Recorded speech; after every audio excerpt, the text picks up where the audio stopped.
Welcome to the Shenmue AM2 podcast.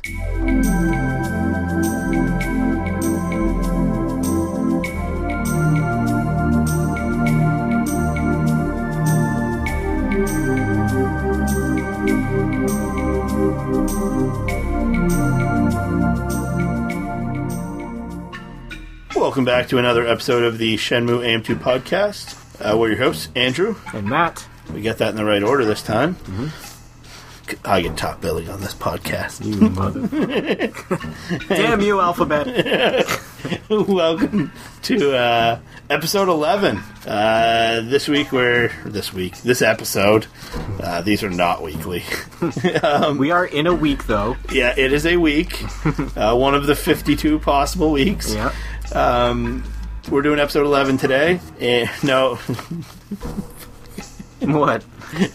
I just keep saying episode 11. It is. It is episode 11. Nothing you've said has been wrong. Episode 11. Disc 3 of Shenmue 2. And, yeah. So just before we get started, Matt here got older by a year a few days ago. Mm-hmm. So I got Matt a little present. Oh. So what's in here, Matt? Paper. Ooh. It's an art and or craft. It's so is that a reproduction of like the save, one of the possible save icons in Shenmue 2? Yeah, it's the Zhuing save. That's pretty cool. Thing for the Dreamcast when you go into the memory card screen.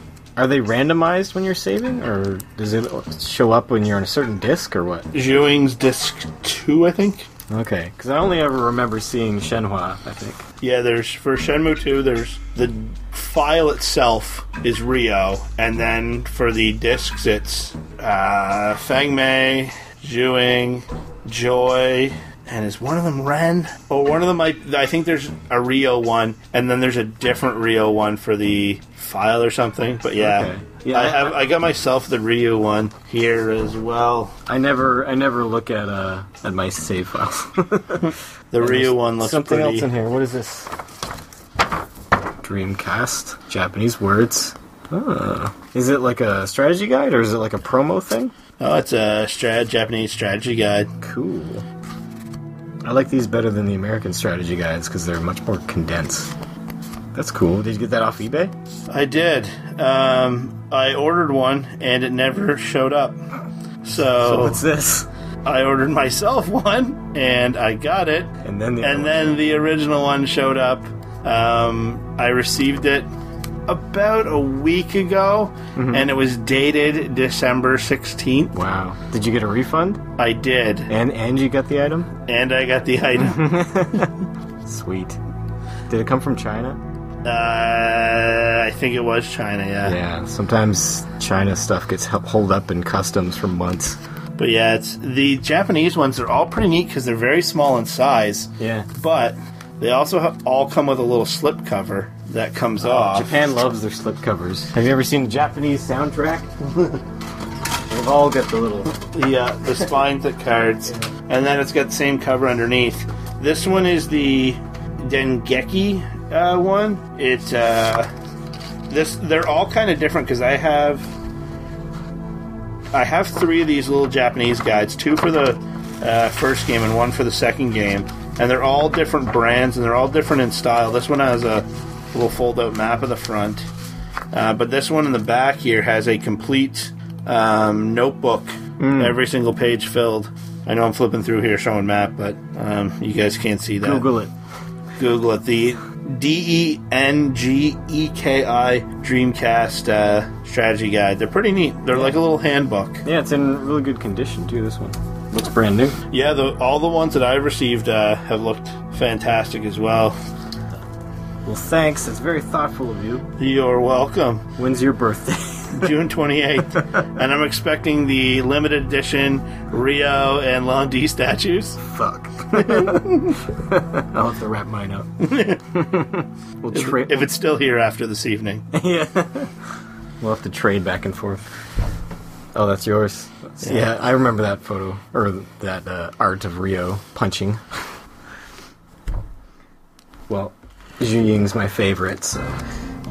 I've had that since we recorded. Yeah, so another one of these things where this is what I love about this game. I have never encountered this before, and I didn't encounter it this playthrough, and we forgot to mention it. And then guess where I saw something about it on the Phantom Riverstone website.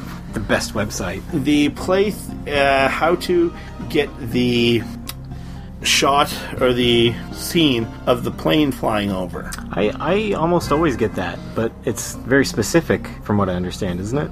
You have to be, so it's in the part of the Wise Men's Quarter, I think? I can't remember, but it's the part with the stairs. Yeah. Where there's the 2 flights of stairs. There's a park at the top. But I think, maybe? No, the park's on the other side. Oh, okay.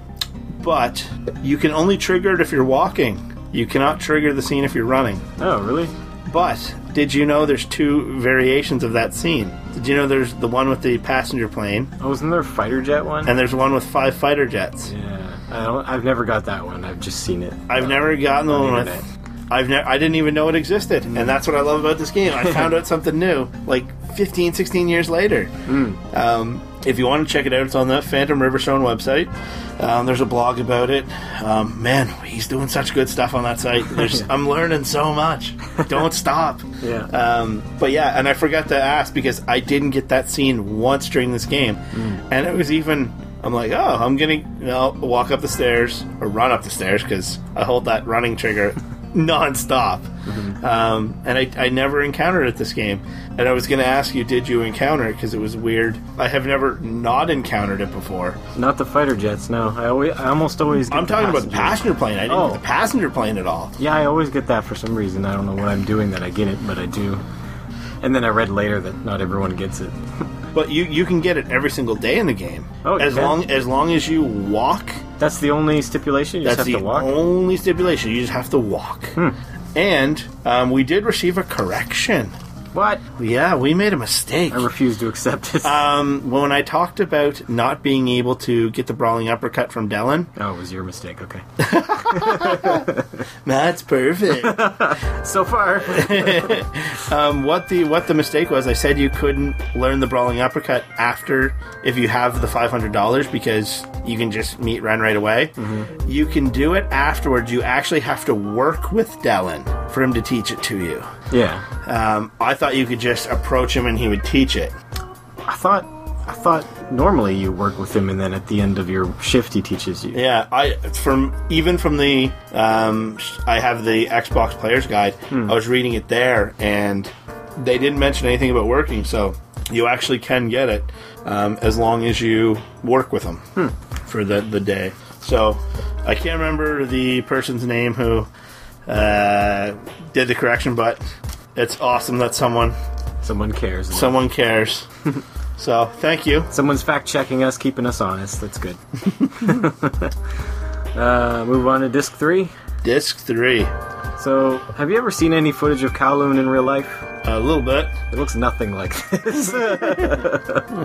I love this Kowloon in Shenmue, but it's nothing like the real one. Like, it's not like the one in Shenmue is like kind of like isolated by itself on top of a hill, and the buildings aren't even that close together. The real one was just like, it looked like people living inside. If you took a car and you compacted it into one of those cubes, it's just like people living inside one of those. That's what the real Kowloon was like, and it was smack dab in the middle of a larger city. It was called the Walled City because there was a wall around it.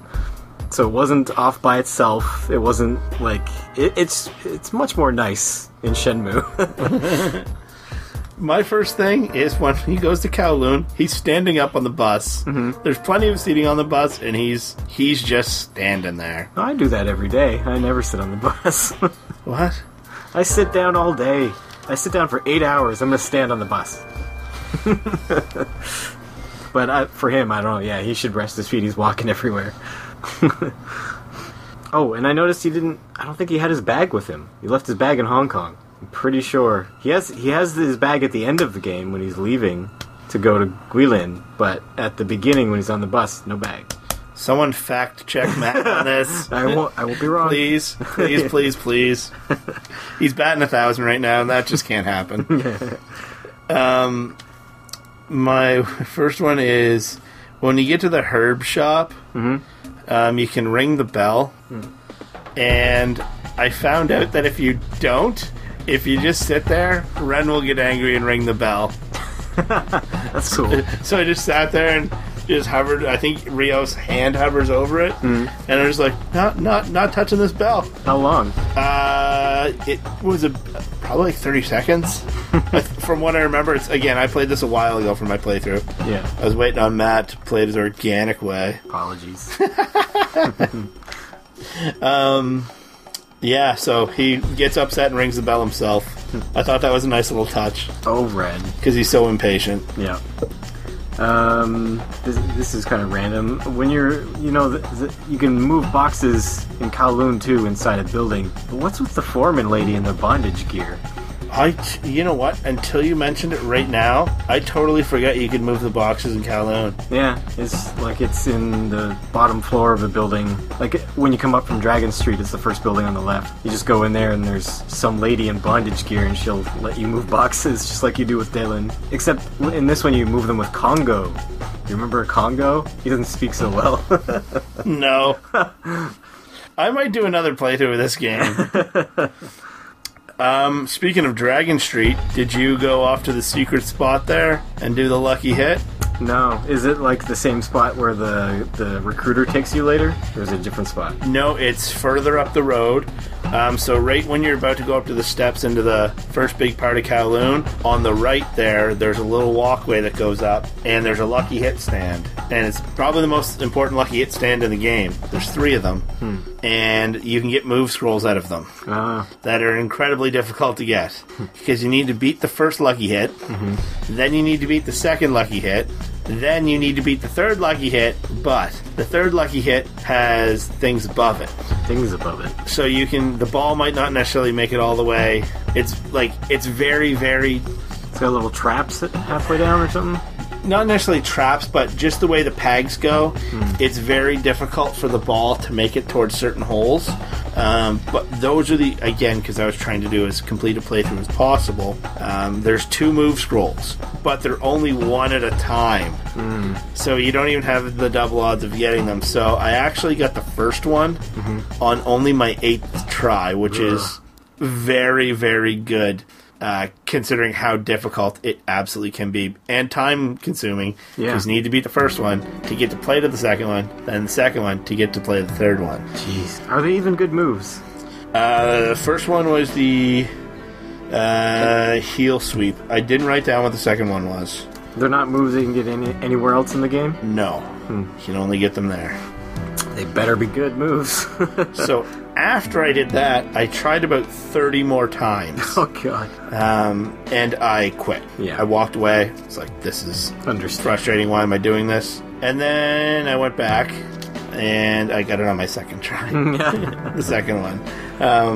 But yeah, I don't think a lot of people even know it's there. I don't think I know where it is. And it's... Again, just part of if you're trying to do a complete playthrough, you need to go there. I don't think a lot of people know where it is, though. Yeah, I don't think I do. When Ren and Rio are locked up and they do the oldest trick in the book, where hey, he's sick, open the door. If you fail that QTE, does a day pass, or is it just retry it? I think a day passes. I think they just keep trying the same trick, and the guy keeps falling for it, and then you have to keep doing the QTE. I failed it the first time, and I think a day does pass. Yeah, so the guy's just really dumb, and he keeps falling for it. He's sick again? Don't try to punch me this time. Why I oughta. Yeah. Fool me once. Yeah. I kept failing the QTEs. I've got so many notes here where I'm just raging about QTEs, and then I figured out that just the D-pad of my controller was all worn out. I switched controllers, and I had better time. I fought the Mongolians as soon as I possibly could, and I lost. It's the 3 guys, and I think I beat the first 2.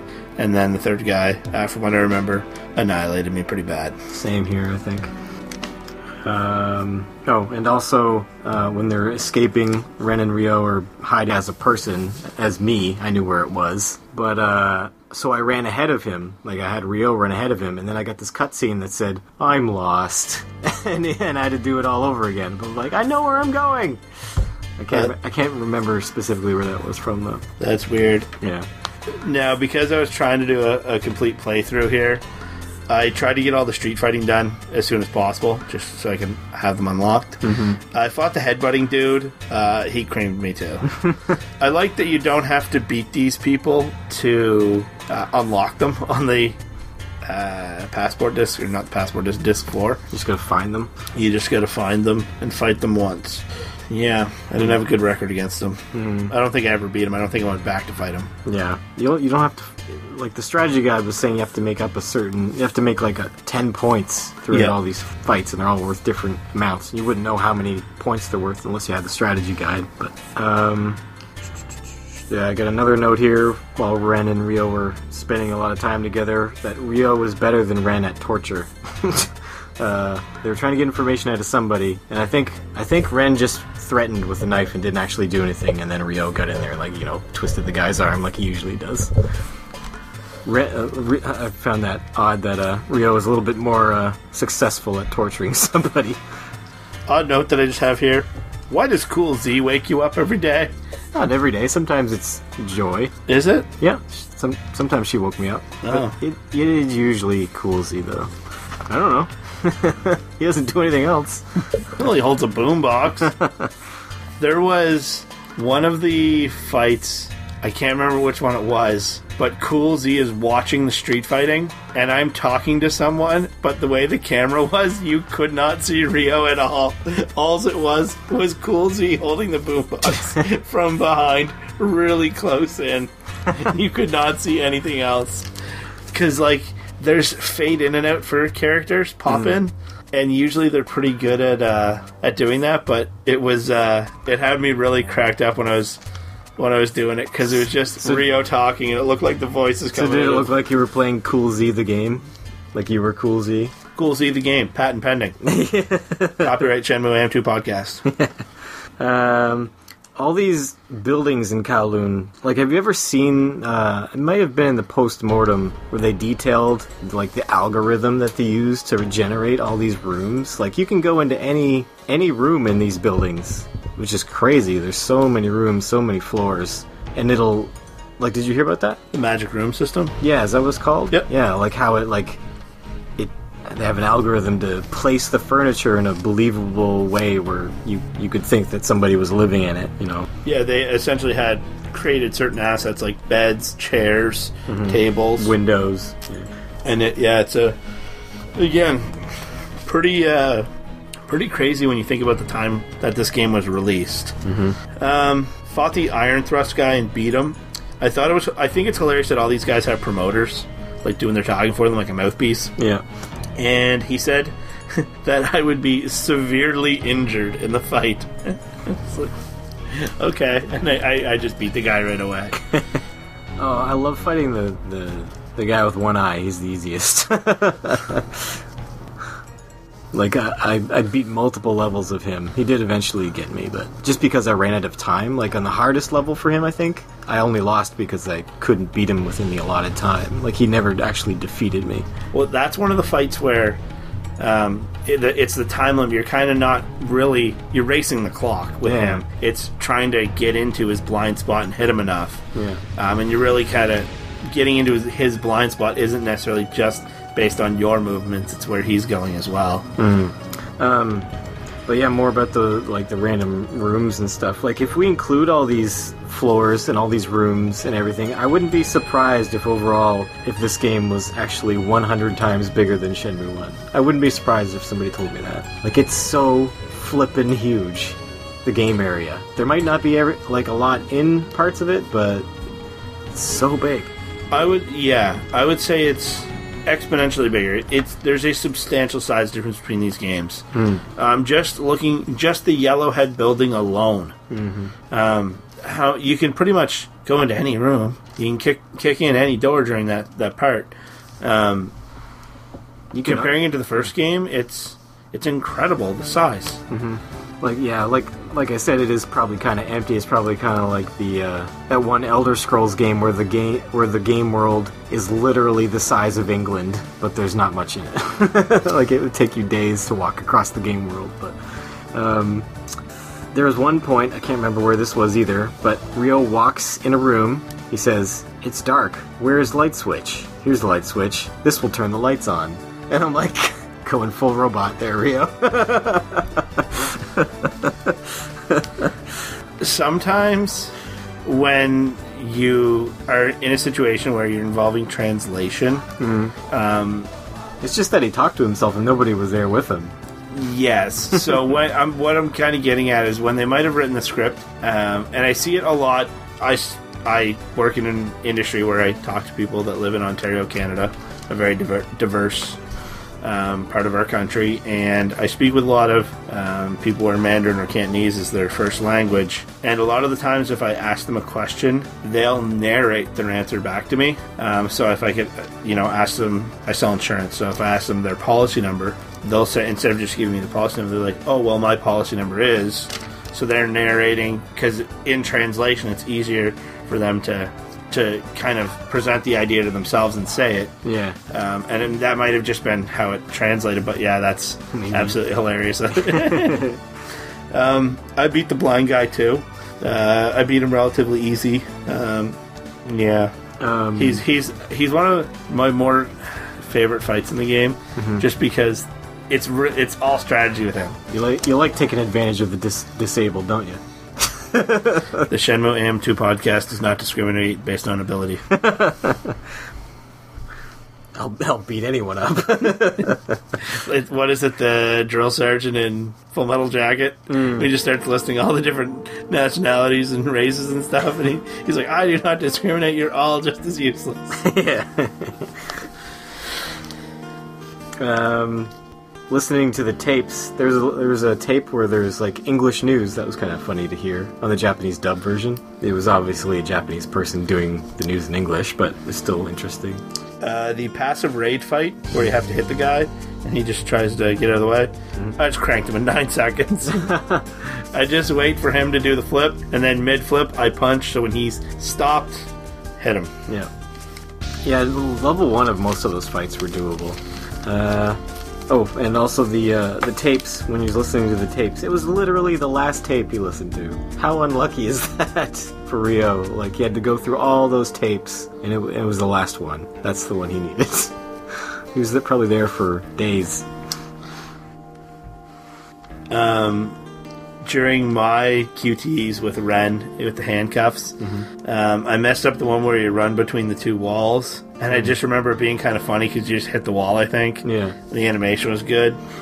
And then Ren tells you to stop getting in his way, and then there's one where you walk between 2 walls, like in a hole, and Ryo goes first, and then Ren just hauls him back out of the way, just so he can go first. Yes. Just... I like them together.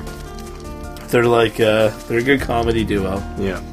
And he's like kind of angry that Ryo just thought he could go first. Yeah. Just, I don't know. The two of them are ridiculous together. There's a part where I was like sent across from the Moonchild building to the 3 Bird building to the 1000 White building, like just back and forth and back and forth. I think it was when you're trying to track down what's her name? Yuan? But I don't know my way around the game that well, so I literally, this is what I did every time. I would walk up to somebody who's walking along, and I'd be like, "I'm trying to get here." "Alright, follow me." Then I just let go of the controller and like fiddle with my Transformers toys or something until I got to the building I was supposed to be at, and then repeat until storyline is done.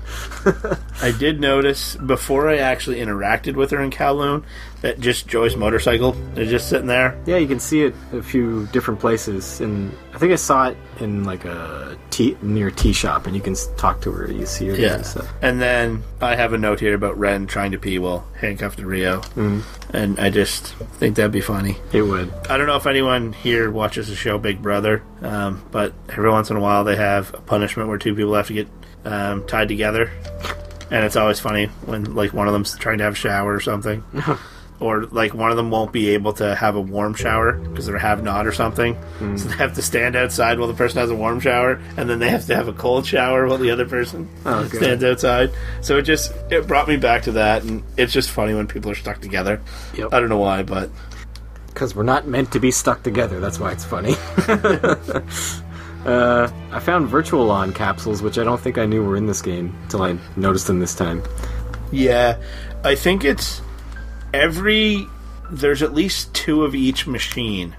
So they do give you plenty of opportunity to find the capsule toys. There's one of them where I had in one of the buildings in Kowloon where I just kept plugging money in because it was only available right when you get off the boat, and I didn't get them all then. And then the next time you can get them is in Kowloon. Oh, okay. Did you get another note? I talked to who's Yang? Which character was Yang? Oh man, I don't remember. Anyways, I have a note here. I talked to Cool Z after we beat up Yang, and then in quotations, I didn't do it for fun, is what Rio tells him. I don't remember that part. I thought it was... Is Yang the helper to Yuan Zhu? You don't beat him up. He's your buddy. Well, not your buddy, but you're on his side. Yeah, who's Yang? I can't remember. These Chinese names. I found it interesting there is an entire building full of people selling birds. Like 12 floors of bird sellers. Like, how does one community sustain all these pet birds? Are the birds really I just love how you phrased that right there. One building entirely devoted to birds. Not just devoted to birds, devoted to selling birds. Like, it's nuts. That can't be based on real life, can it? If it is, China is crazy. Oh, no, Yang is the guy in the medicine shop. No, the guy who, like, betrays you? Yeah, that's who Yang... I just had to look that up on my phone. You can hear him on the tape betraying you. Can ya? Yeah. This time I didn't sit and listen through the tapes. You knew exactly which part to go to? No, but I ended up actually guessing to the exact spot on the tape. Oh. I just have a note here. Women in tea restaurants, good looking. Yeah, they're all wearing those kipao. Is that what they're called? Kipao dresses? Something like that. They're just clearly there to entice people to come in. It worked on you. I'm a sucker. The elevators in this game make no sense. Why don't they go to every floor? Why do you have to, like, go to one floor to go back down to another floor to go up to another floor? Like, they're just needlessly complicated. The cassette player. It's a Hitachi. Oh. Name brand product. Well, what, like the little Walkman or whatever you play cassettes in the first one, what brand name was that? I don't think that one actually had a brand. Oh, okay. That was Sega brand, I think. Yeah, it was Sega brand. But yeah, this one's Hitachi. It was one of the product tie-ins. On the cassette, at 6:51, on the timer thing on it, there's a conversation between Guizhang and Joy. Don't remember what it was about. Yeah, I got a note here that Ren equals funny. There's not enough funny usually in this game, so I'm glad for Ren. Like, I like the game, but it's usually very serious. There's not a lot of funny to be had until Ren shows up. Yeah, it's kind of like... Have you watched all the Marvel Cinematic Universe movies? Most of them. I find they're pretty good at, for being serious, putting a bit of comedy in. I would like the third game to kind of be, from a comedic standpoint, in a serious tone film. Interject it like that. I think it has to be the right amount. You can't overdo it, but you can't underdo it. Yeah. It needs to be appropriate. My next note is, at the orphanage that you go to, there is a very poorly drawn Sonic and Tails on the wall. I didn't notice that. They're literally like a child's drawing out of crayon. That's funny. And then I just have a note of 2 grown men busting into an orphanage. Yeah. The Shenmue AM2 podcast does not endorse or condone busting into an orphanage. You don't. When I was trying to follow Yuan... Is it Yuan? I think it's Yuan. I hate that part. But anyways, I was trying to follow her, and there was one point, she went up the escalators, and the cutscene made it look like Rio was looking at the stairs. Like, oh, I should take the stairs. It never said that, but it looks like he's looking at them. Fact check, this game does not have escalators. Sorry, elevators. 1-0 me.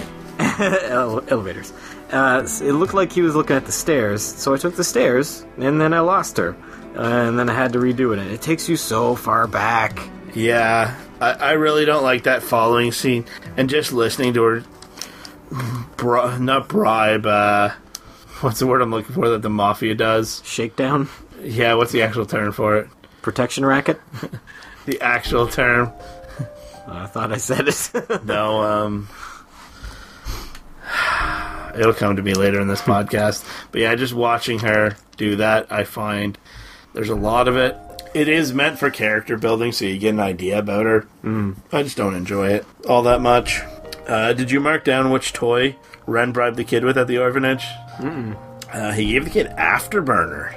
Big spender. I don't think I had this orphanage scene. What happened in this orphanage scene? You definitely had the orphanage scene. You can't not have it. I woke up in an orphanage once after being defeated. I think. Zhu Ying was in the orphanage, and I woke up there, I believe. You go to the orphanage to get information about, I think, Yuan or Dunyu, one of the two. I don't remember Ren ever being there. It has a really weird door. Oh, I've been there. I just don't remember this scene where Ren's there and there's a child that you have to give a toy to. I don't remember this. Yeah. And I was really panicky about giving the kid a toy because I'm trying to do a complete playthrough and I didn't want to lose a toy. You thought you'd have to give one of your own? Yeah. So I didn't give one and Ren gave him Afterburner. Yeah, I don't think I had this scene. It must be optional. Oh, no, it's not optional. 100% not optional. What the heck? They also have QTE title and Excite QTE at the orphanage in the bedroom. There's two arcade machines. I loved Ren's bird trick, the Mina bird trick, where he made Donui think that you're in the closet. It was smart thinking. So, Matt is a big fan of Twin Peaks. Yeah. I watched Twin Peaks. And I thought it was hilarious because I had never heard of a Mina bird before.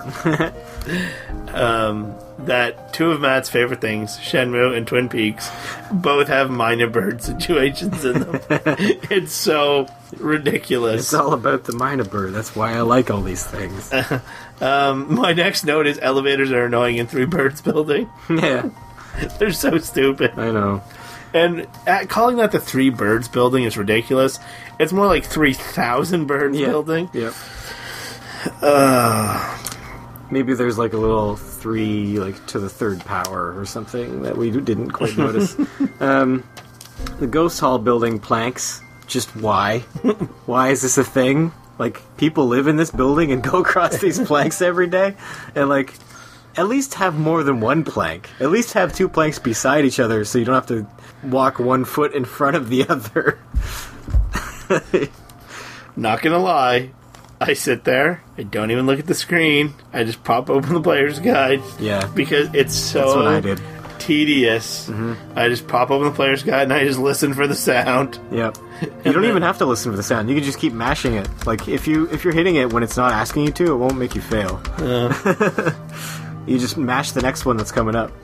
I'm pretty sure the first time I played the game, I didn't know about quick saving everywhere, and I just did that. I had to do it over and over and over until I did all the floors to perfection. Like, I'm not gonna lie, that warms my heart. Quick save. It nearly made me tear my Dreamcast in two. So, I just have a note about the elevators. So, going through the Three Birds building, get an elevator to go to floor 7, switch to go to floor 6, to go back to 7, to go to 9, to go back to 7, to go to the roof. Yeah. That, why? Why? I feel like this just wants me to be an elevator repairman in China, because apparently there's a market for it. Yeah. Predictive explosion. How does that work in a fight? Like the thing where the blind guy comes at you? Like, how do you actually use that in a fight? Don't know. Don't think I've ever used it in a fight. Okay. I really like that scene, though. Yeah. While you're learning it, it's pretty neat. And that, he knew Iwa, and it's, I don't know. I really like that part of the game. Why does he have a picture of that scout? Here, I happen to have this picture. Look for this guy. He's just waiting for you. Maybe he knew you were coming. Maybe. The time Ren... I just have this note here. The time Ren tries to kick the elevator and falls into it. Yeah. And the door opens. Just wipes out. It's great. When you're looking for Yuan de Zhu, and you have to find those keys to put in the statue. How many keys did you actually find? Well, this time I used a guide, so I just used the ones that I needed. But the first time I played, I'm pretty sure I found them all. I have to find them all. Why? Complete playthrough. You gotta find those keys. Yeah, but they don't do anything for you. You gotta have them in your inventory. I don't even know if they stay in your inventory or not after that scene. I doubt it. You would never need them again. Same with the elevator keys at the end. You want to go do another one? I think I'm ahead of you, maybe. Okay. In the game. In the scene with the church, so when you wake up and Juing's there. That's after she saves you yet again? After Donui beats you? Yeah, right after the Yuan. It's right after the Yuan de Zhu scene, isn't it? Yeah, I think. It's another one of those things where it fades to black. Yeah. Ugh, I hate that. Just let me try. It sounds like Juing knows what happened to her brother during the church scene. Mm-hmm. And she's just not telling Rio. She probably knows he came to a bad end. Maybe. Or he's just an evil guy now. Yeah, we'll talk... I think, we should both, when we get to what we think will happen the future episode, we'll talk about that. Okay. I attempted to get into the Yellowhead building and was denied. Notebook said that all main entrances were blocked off. I only tried one. And he somehow knew? Somehow knew. Do another. You're still behind me. I have my note. I had a hilarious convo with Cool Z, and I was standing to his right, and I couldn't see his face, Rio's face, just because of the boombox. And I was laughing so hard when it was happening. I really like the small dragon garden area. It's on the side of a hill, coming off the side of Kowloon, and there's these temple ruins. And I don't think this is true to real life at all, but it looks nice. It does. It looks very nice. It looks more like Greece or something. So for my 10 points to get to the for the scout, I fought the acrobat, the passive, and the blind guy. I can't remember. I think I fought all of them. I don't think I beat all of them, which is why I had to fight all of them. I fought Greg Moore. I always think it's funny he's named Greg Moore. Do you know who the other, the famous Greg Moore from Canada was? No. He was a Formula One. He was a Formula One or IndyCar driver. He was actually really good, and he passed away in an accident. But whenever I hear the name Greg Moore, I always think of him because I was super into racing when I was a kid for some reason. The game makes you retry the fight against Greg Moore, but you have to go through all this cutscene again about... That's the one where Ren bets against you, I think? Yeah. I think you can skip it. Pretty sure I was mashing the buttons and start and stuff, and you can skip it, I'm pretty sure. Because, I failed several times. You threw me out of the ring. But when you're looking for those three fighters, it pays to remember that the blind guy is a fighter, because you can just go right to him from where the scout gives you the photos in Dragon Street. Just go straight to the blind guy and be like, "Hey, do you know who these three people are? Yeah, this person's this person. They hang out at this building." You get all the information right there from the blind guy. So when you fought those three people, what order did you fight them in? The order in the least amount of money to the most amount of money, because otherwise I would have spent so much time. It took me long enough to build up $500 to fight Rod Stunt. I'm not gonna, bypass him and try to make 1,000 to fight Greg Moore first. You probably had tons of money already, though. Yeah. I did not. So I fought Greg Moore. So I think the order they want you to go in is... Rod Stunt first, because it's the cheapest. Yeah, Rod Stunt, then Greg Moore, then Chunyan. Yeah. Yeah, I did Greg Moore, Chunyan, then Rod Stunt. When I fought Rod Stunt, I beat him, and I fell out of the ring first. Not like I knocked him out and I fell out first. He was out, already defeated, and I stepped out of the ring, and they gave the fight to him. So, he was in midair? No, he was already done. Oh. He was knocked out, and I stepped out of the ring, and I lost. That's not cool. No. I ended up obviously beating him, though. So when I was trying to make money again, I just went back to my old staple of arm wrestling. As far as I know, there's only one spot to arm wrestle in Kowloon. It's like this back alley with like a whole lineup of guys. And the last guy is flamboyantly gay. He's a bit of a stereotype. But Jimenez Garcia's back. He's like one of the first or the second guy you fight. Is he? Yeah. Well, I heard he's pretty big on the arm wrestling circuit. Yeah. A lot of people think he's past his prime, but I don't. I think so. I beat this game relatively quickly, and Matt played through it, taking his time. Now, I had emailed Matt. I'm like, hey, have you beaten Disc 3 yet? And he said, no, I'm getting the money to fight, or to pay rent. And Matt and I have a different style with the money. Matt plays the game like it's meant to be played. When it comes to money, I save before I gamble. I gamble. If I win, I save. If I lose, I reset. Cheater. I'm a cheater. I just don't want to have to wait through all the loading, so I just do the arm wrestling. But in this one, the arm wrestling was way harder than on the previous disc for some reason.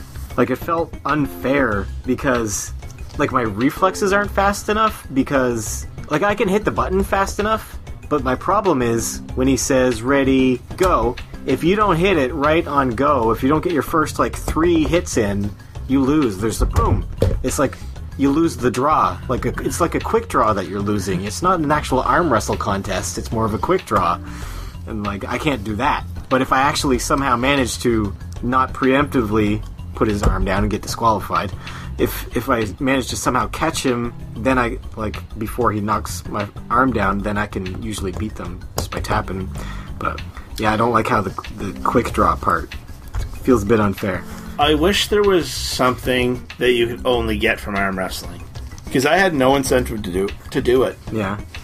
I wish there was just a prize at the end that you can't get anywhere else. Yeah, maybe in the HD remix. Top Gun / Afterburner / all fighter jet games of the 16-bit and 8-bit era never made sense to me. Why do all these enemies fly in front of you just so you can shoot them down? They're like, I'm behind this guy, I can shoot him down. I'm gonna fly in front. Hopefully he won't shoot me down. But I guess, there was no 360 movement. They couldn't really do it back then. That's the only way they could make these games. But do you know why they needed to? What? They had to ride into the danger zone. I was going to make this a little bit more dangerous for myself. When you get to the basement of the Yellowhead building, did you open the red door? No, I was reading the guide and it said not to, so I didn't. You know what happens if you open the red door? Don't wheeze there. Yeah, and what happens? They send you way back, don't they? Yeah. You die. My note is capital D, capital E, capital A, capital D, exclamation point, exclamation point, exclamation point. How do they kill you? He just kills you right away. I don't remember, but you die immediately. You cannot do anything to save yourself. You're just dead. Poor Rio. Rod Stunt, I noticed, has stubby little T-Rex arms. His arms do look hilariously different compared to other fighters. Yeah, that could be what I'm noticing. Or any other character model in the game. Mm-hmm. Can we just talk about his name being Rod Stunt for a minute? Pretty cool name. That's awesome. Greg Moore, did you notice he's wearing like a monarch butterfly vest? Yep. Odd choice. My wife noticed that. I never noticed it. And when we're doing these fights, do you think round 2 is usually unfair? Like the AI gets bumped up in round 2 if you win round 1? It feels like that. It does. What I find very frustrating is the Greg Moore fight, where he can just throw you out of the ring at any time. I know. And you really don't have a chance to defend some of his stuff. Yeah. Like, there's some basic grapple moves that you can do the Y and B and, like, get out of. But there's other ones where he just grabs you, does a spin, and throws you out, and you're done. Yeah. He could do it 4 seconds into the match. You're done. Yep. I found Hang On and Afterburner.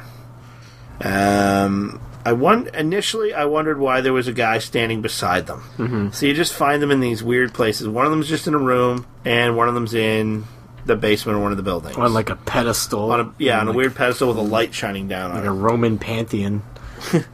And there's a guy standing beside each of them. But then I realized what that person is. The sole purpose of that person. He collects the quarters. No. He gives you your change. No. What? So if you get the high score on the game, the person at the arcade, the person working at the arcade, gives you the item. Oh. So that person is specifically there just to give you the item. Oh, what a shitty job. And the top score on Hang On was Ren. Oh, really? The 3 initials are R-E-N. Nice. Speaking of falling out of the ring, doesn't it feel like there's sort of an invisible barrier at most times stopping the CPU from getting knocked out of the ring? Like you're pushing them towards the edge, then they stop and they start skirting alongside and getting pushed like circular around it. It's very rare to be able to knock them out of the ring successfully, but you can knock yourself out of the ring no problem, or they can knock you out. Yeah. Also, like, especially in the area where Chunyan is, like, this game is, for me at least, I don't know if it's just the way I'm playing it on my HDTV with the AV cables, but it's really dark. I can't see anything. Like, it's pitch black almost. I'm like, I'm walking Rio around trying to just progress, and I'm like, I think I'm hitting something. I can't see. It is substantially better looking, and the lighting is way better playing with the VGA cable. Yeah. And I have my VGA switched to an HDMI, which I'm glad I just spent money on. And now the Bahar Bros, the company I bought the VGA one from, they just have an HDMI one now. Oh. Going through the Yellowhead building when you're fighting all the guards, the third person I fought, I just kept hitting him with the big wheel punch, and he was like bouncing off the wall, and I just kept spamming the move, and it looked hilarious because he was just getting like ragdolled around. It was priceless. Do you think the Chunyan fight is like the best fight in the series so far? I think so. It's like so Bloodsport, like death. There's real stakes. There's death at stake. I love the setting of it. I do love the setting of it. It's literally underground fighting. Yeah. I do love the setting of it. It feels like there's consequences. Yeah. Well, I mean, really, there isn't. You just have to retry. But when I actually fought Chunyan, I was playing in my basement, and my wife came down, and she's like, "Man, this kind of looks technical." I'm like, "Yeah." I'm like, "You got to dodge and grab and use, most of the tools in your toolbox in that fight." And she actually sat down and watched me play it, just because it was kind of a technical aspect. Yeah. And she uses, when we play Virtua Fighter, she uses Sarah, and she's Sarah's moveset from Virtua Fighter. I have a note here. The QT on the 13th floor is a trick. I don't remember. Trick. Can't remember. Oh, no. So what it is Rio says, "Gotta fight," and then mid, like, him saying, "Gotta fight," there's just a QTE right away. And the game has never done that to you before. So, like, you're getting ready to fight as if, it's just going to be a free battle, and then there's a QTE immediately that you're not expecting whatsoever. I'm never ready for the QTEs. Even if I know they're coming, I'm like, I keep thinking about the feeling I get when I fail a QTE, how mad I get, and that gets me all jittery, and then I fail the QTE. It gets me all jittery. I'm like, I'm gonna lose, I'm gonna fucking lose, and then fucking son of a god! I'm really bad at QTEs. I will level 8 this later, so that's not so loud. But yeah, the Yellowhead building, I like how it tries to vary the gameplay every few floors. Yeah. Gives you something different to do. Just part where Dunio is chasing you, Red calls Dunio a stupid ass. So yeah, swearing. They said the word ass. Yeah. I like when you're both running from the chainsaw and you like successfully escape and like they high five each other, Ren and Rio. I was like, aw, bromance. It seems very un-Rio to high five, but it looked like he's the one who started it. He's the one who offered. He's like, high five me, Ren. During the scene where you're trying to get to the roof, when you have to get the 6 elevator keys, why in the world can you not take them all at once? It is painfully slow. What? You can't take them all at once? You sure? It is. You have to take them one by one out of the box. I thought you meant you had took one, then leave the room and use it. No, yeah. Oh my god, it's painfully slow. Yeah. You just like hover, move the hand. Yeah. Yep. Some. There's a few things that could be changed in this game to speed things up, but I like that Ren's actually a good fighter. He's not all talk. Like we see in this final Yellowhead building thing or Big Ox building or whatever it is, that there's a few times where he takes on a group of guys and leaves you to do something else. And I'm like, good for you, Ren. During the fight with the 6 guys in the black suits that come out of the elevators, right before you fight Baihu, when I was fighting them, the game really... I had never encountered this before. One of the guys was already knocked out, and I kicked another guy, and he landed directly on top of him. And then the other guys, like when I'm circling around and fighting them, the other guys in the suits were stepping on them. Yeah. And it totally looked like these 2 guys on the floor were banging, and I could not stop laughing at it. Yeah, I like when that happens. I've knocked like 4 guys on top of each other before. And they all just twitch when you touch them. Yeah. Baihu, yeah, when you see him, Ryo's not like, who's that weird guy? Instead, he's like, what's that move? Like, he's so single-minded. I love the fight with Baihu. Whatever. Probably my favorite fight in the games. Yeah? I just don't understand why he looks like this badass, but considering that Ryo can beat him, he's kind of weak. Like, Ryo is he stands no chance against a real martial arts master from what we've seen, like Zhu Ying, and I'm sure Zhu Ying would stand no chance against Lan Di, but so for Baihu to lose to Ryo, who's still like just this novice compared to these masters, I don't know what the big deal is about Baihu. Like, why has he got his own little fight club in the basement and stuff? And like, he seems like he's part of this organization. He seems like he should be important, but you can beat him. I think he's going to be way more important potentially in the 3rd game. Yeah. I don't want to get into that for this episode, but I don't know if he necessarily if Baihu tries to win that fight. Really? You think he threw the fight? I think he might have thrown the fight. I really, really like that fight. Playing it on the disc 4 when you're just going back and doing the fight, not in the game, but like as part of the bonus stuff. I was at my sister's house one time, and my sister and her boyfriend, my sister's boyfriend and I, we just were rocking that fight, and we made it to I think the number actually stops at 19 or something. Yeah. For the levels. We just kept beating him over and over and over, and it was awesome. It was so much fun, but at one point it just seemed like he plateaued and didn't get harder. It's because he's a chump.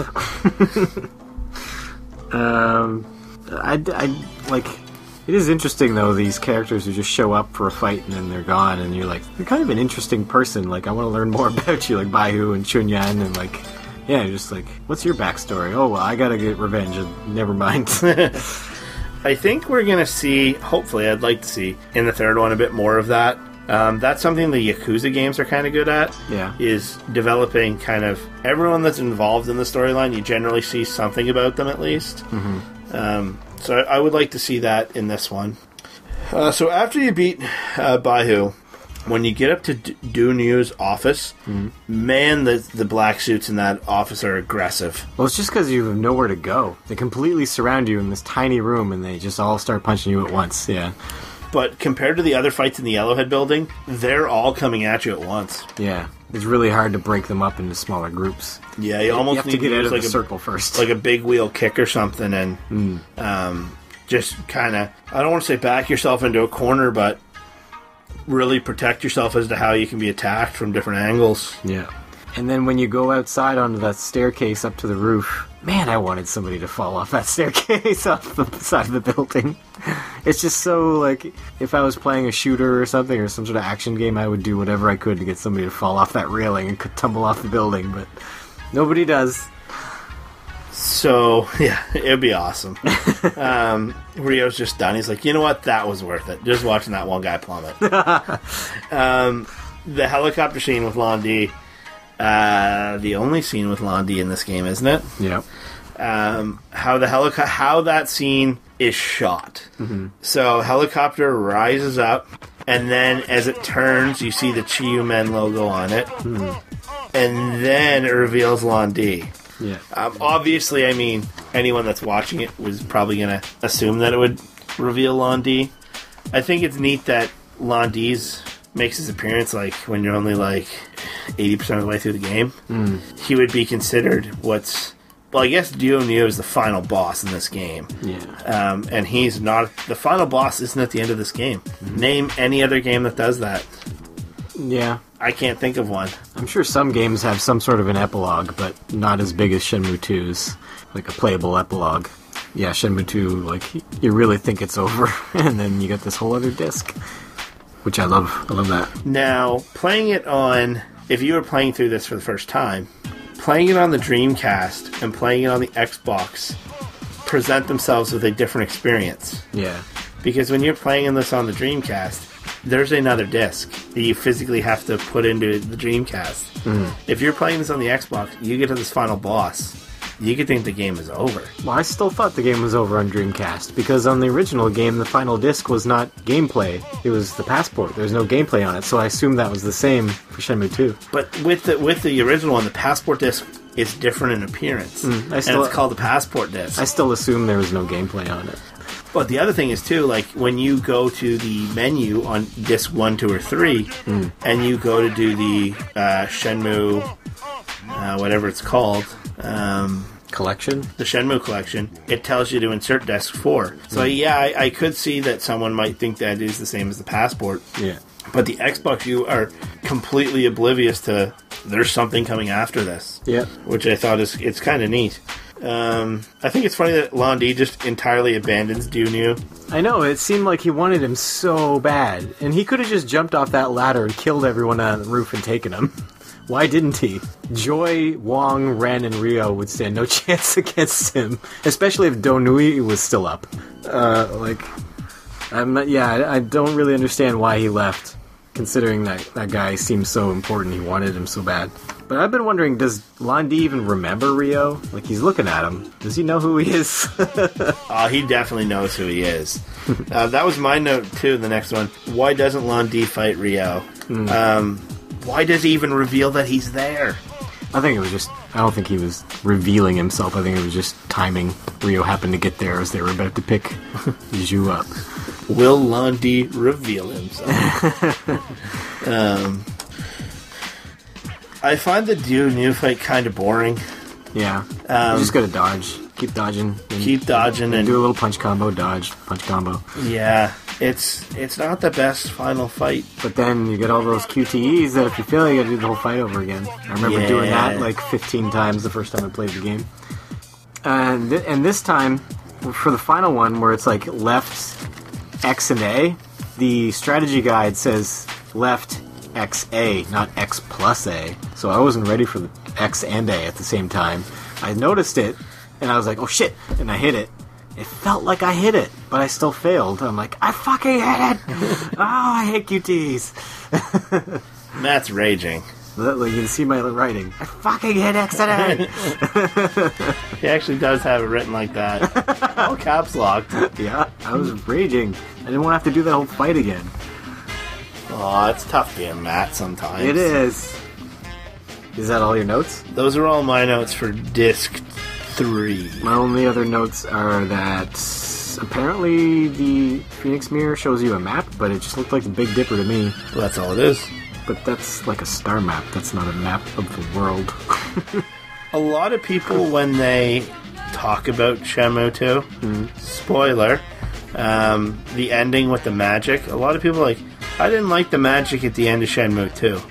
The magic doesn't even start at the end of Shenmue 2. It starts at that scene when they're looking at the Phoenix Mirror. That's really when, like, this whole magic thing comes into play. I assumed it had to do with the jewel or whatever in the center was, like, reflecting lights in a certain way. But I didn't know it was magic. But, yeah, Yuan Deju blows the smoke on it or whatever. Yeah. I don't know. Could be considered magic, I guess.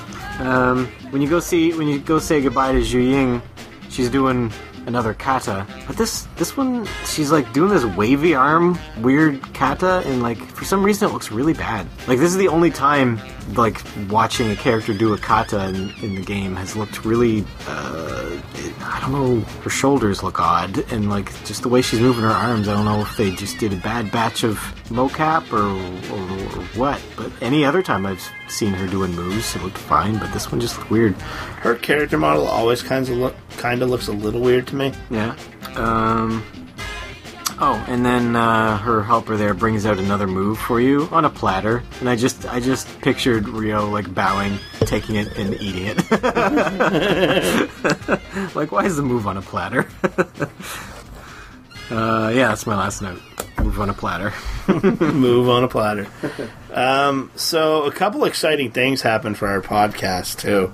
Did they? Yeah, we are now officially youtube.com/Shenmue AM2 podcast. Hooray, at least 100 subscribers. We have surpassed 100 subscribers, so that was pretty neat. We also now have over 1,000 downloads of iTunes. Sweet. Our YouTube page is getting there, getting close to 1,000. Everything combined with our old SoundCloud page when we first started this, we're well over 2,000 downloads, which is, for such a niche podcast and my first time doing podcasting, I'm really impressed with our results so far. Yeah, 2,000 listens to 11 episodes. Through or 10. Yeah. So it's fun. I like doing this. Yeah, too bad Shenmue doesn't go on forever. It will. Will it? Yeah. Let's hope. But once we catch up to it, we'll be like, this is our like biannual Shenmue show, like, or every 2 years or whatever. Oh, we'll figure out something to talk to. Yeah, so we can be found on youtube.com/Shenmue AM2 podcast. We are Shenmue AM2 podcast at gmail.com. If you want to send any feedback or questions or anything. We have had a few people request to be guests on the show, which I think is pretty cool. And once we kind of get through some of the episodes that we have planned, we're definitely going to have, I think, some people on. We need to fill time between now and whenever it comes out. Yep. So we're going to have a few episodes like that. We're Shenmue AM2 podcast on Facebook. We have a page and a group. We're Shenmue AM2 podcast on Shenmue Dojo. What else are we on? iTunes, Shenmue AM2 podcast. Please subscribe. Please like. Please thumbs up. Please comment. Please love us. Please love us. And if you can leave us a rating on iTunes, that's super cool. We have a couple so far. All 5 stars. Great. Yeah. So this week we'd also like to thank our sponsor, Unicorn Dentist. Are we a dentist for unicorns? Are we unicorns that are dentists? Our name is very misleading. Thanks, guys. Thank you. See you for Disc 4 next time. Bye.